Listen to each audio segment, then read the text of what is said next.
This is Poreika Coca, where fuel come through. A lot of fuel, a lot of people come through here to do business too. It's like one of the popular place for business. This is going down to Hubu now.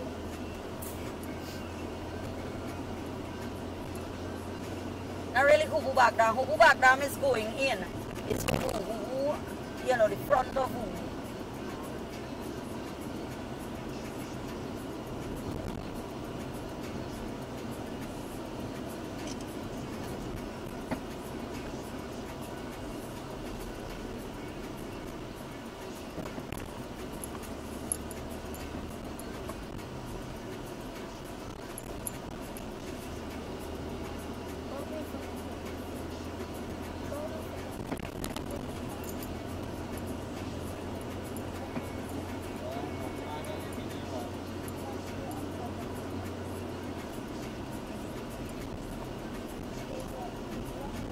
You see the coconut plant what the man asked me want and he gave me there? You got to pay $2,000 to $3,000 for one of the 18-month coconut plants. Let me tell you, and anything he got, me the first person he asked, Jean, you want this? You want that?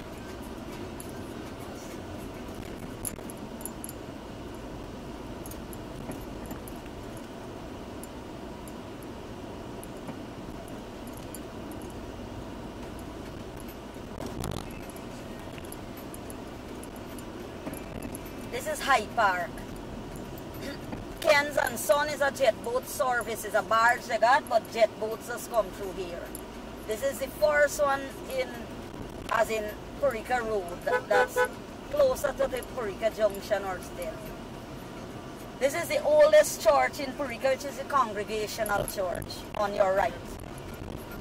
The government multipurpose center is also here, which is very old, as in it was just that the building was rebuilt, but it is very old. This is the other jet boat service on your right. And then coming up here now is where years ago, this is Lookout we have entered. And years ago on your right had the cassava mill, which was later sold to Banks DIH. And thereafter Banks DIH, it was sold to Krishna, a businessman who died, who committed suicide, and because he had owed so much people money, they came in and take over the land and different things that he had to assess back their money. But this is a famous village of Lookout, which was basically owned and dominated by the Caesars, who were some of like one of the first person that owned land in Lookout. And now we have entered Namrik. This is Namrik at the front of Poreika.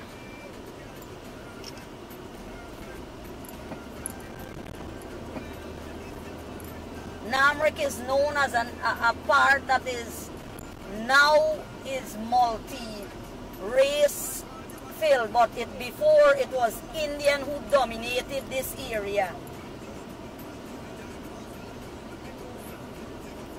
This is the Namrik Coca, leads to Namrik Back Dam, that leads you straight into the savannas.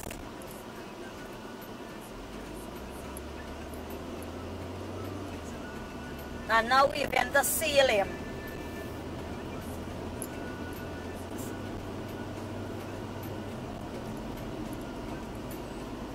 A few Indians had moved in and then it started getting multi-populated. And a lot of the land that is owned in Salem were started by the Benjamins. This is the Salem Coca.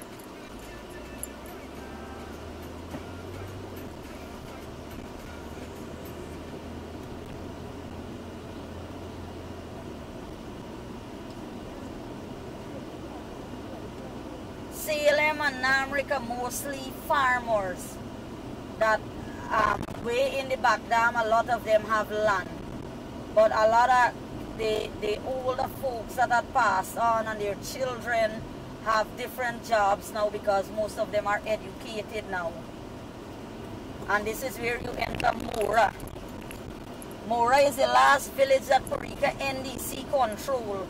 Pomeroon NDC control Moruca, Pomeroon. So this is the last village under the NDC control.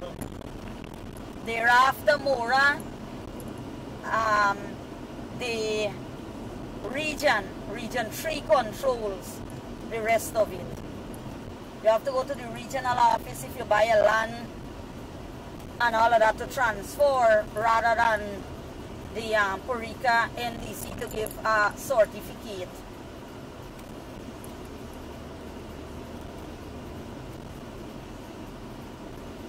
And this is where Moruca has ended at the other turn and Road and Ross starts. Road and Ross was known back in the days as the contraband village, where a lot of the contraband people came in. They came in Road and Ross and they came through Hubu, which you later, when we could see just now, we could see Hubu.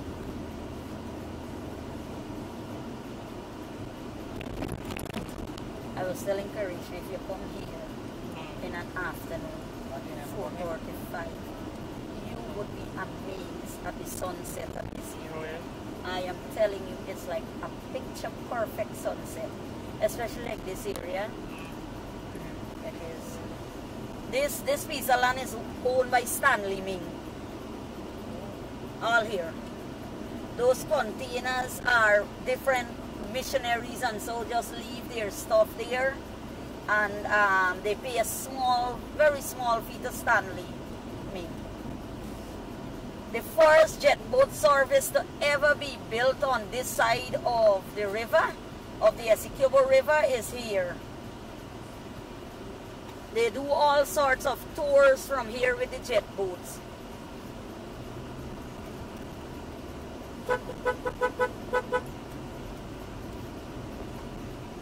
I'll have me more family there. And this is Blake on, we're entering Blake now. On your right is the Blake Primary School.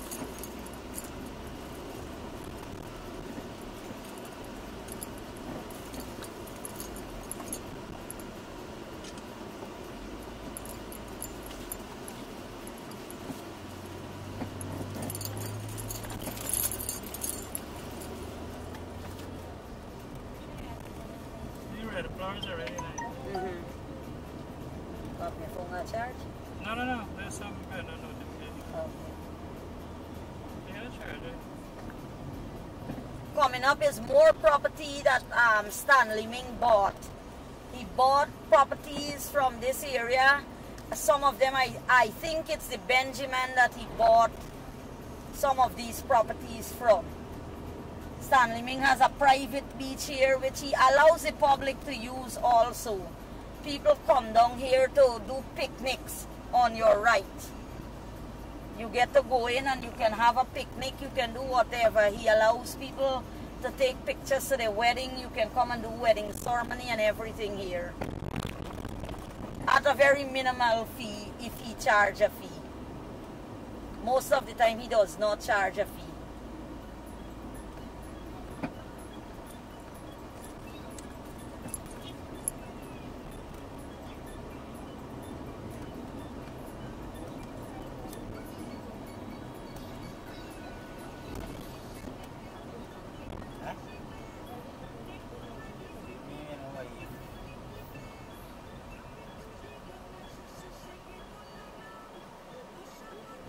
Lake Ram Sawmill on your right, he's one of the biggest businessmen in this community.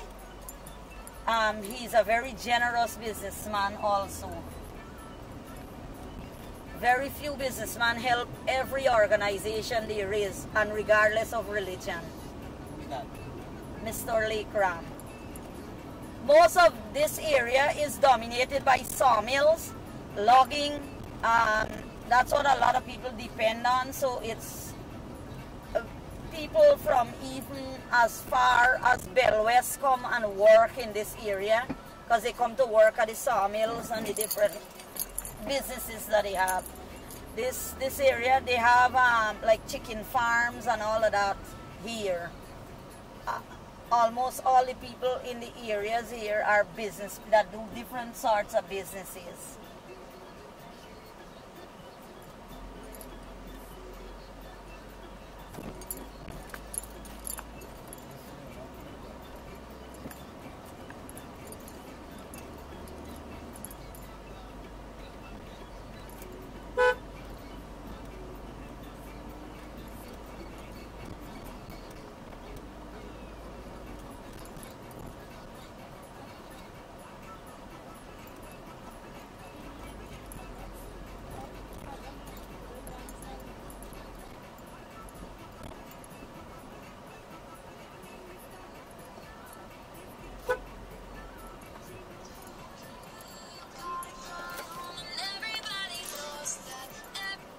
Hi, darling. 4:30. Alright, you go come reach me and see I? Alright. Have fun. What you gonna do? No problem, whatever you want to do with me. Okay, no problem. That's okay. Alright. Bye-bye.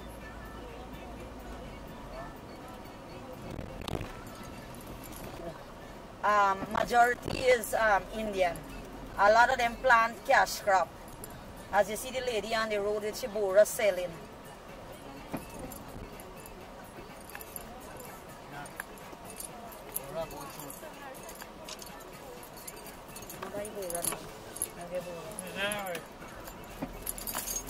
You see the man there? What the man there? Check out. Boy, you the start your craziness. Me can thought your sister crazy.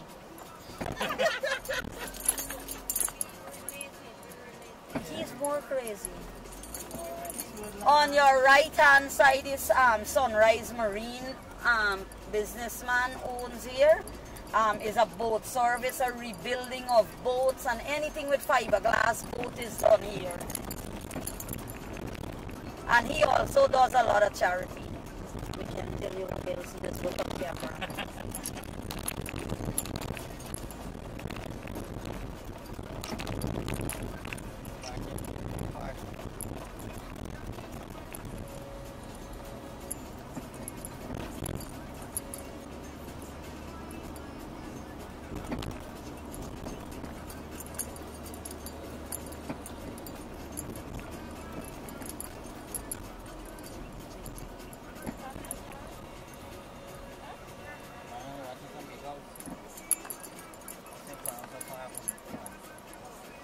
But if you notice how the people keep their place clean and nice, you know, landscaping means a lot in here.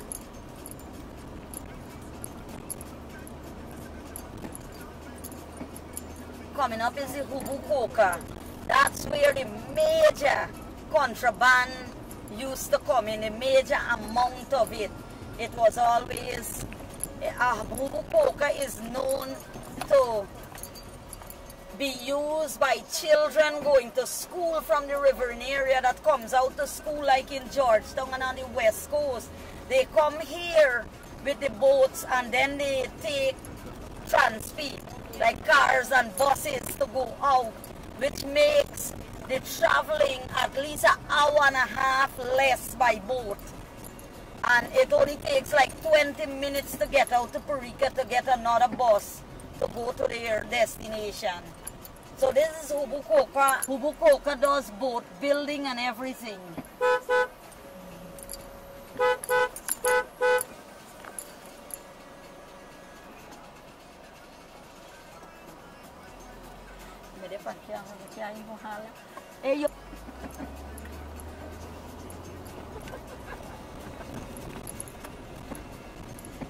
Right down here they sell cane juice. A lot of cane juice in my bottle. And sell it. So we left Hubu and we're into St. Lawrence. And all these villages are small villages, but if you go in as into the back dam land, then you will see the width of the area. It's not so small. It just looks small from the road because it's a one road community.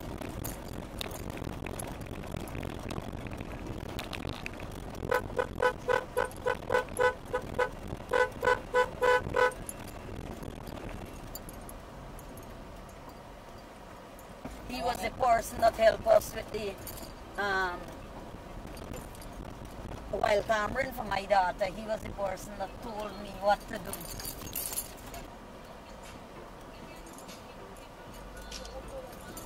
Coming up on your left here is St. Lawrence Primary School.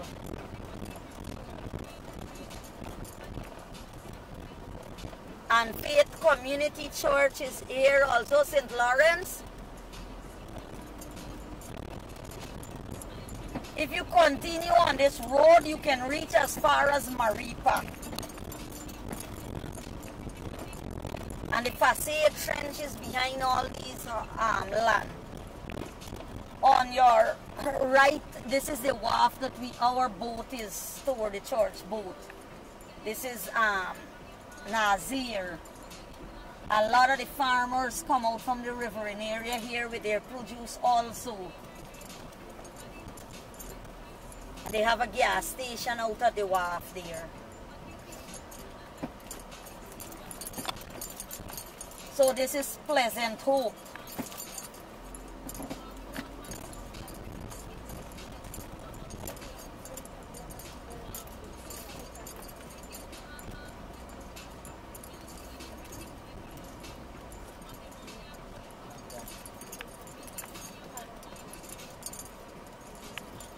And this name turn back a ball.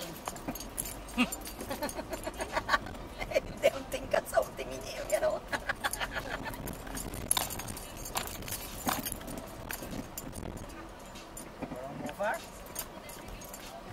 There's another wharf to go through down there.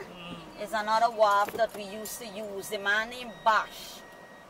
If you go in there, it's really beautiful. He has a pool. He has everything for family to take like a vacation like.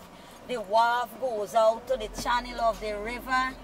He has steps to go down on the wharf and everything.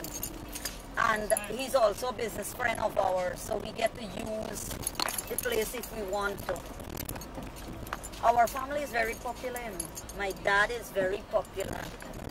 And a lot of people, you know, allow us as his children to reap the benefit.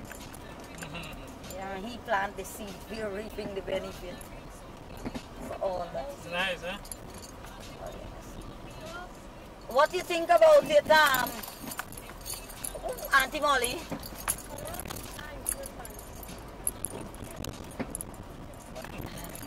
We have a 200 horsepower engine on a fiberglass boat out here.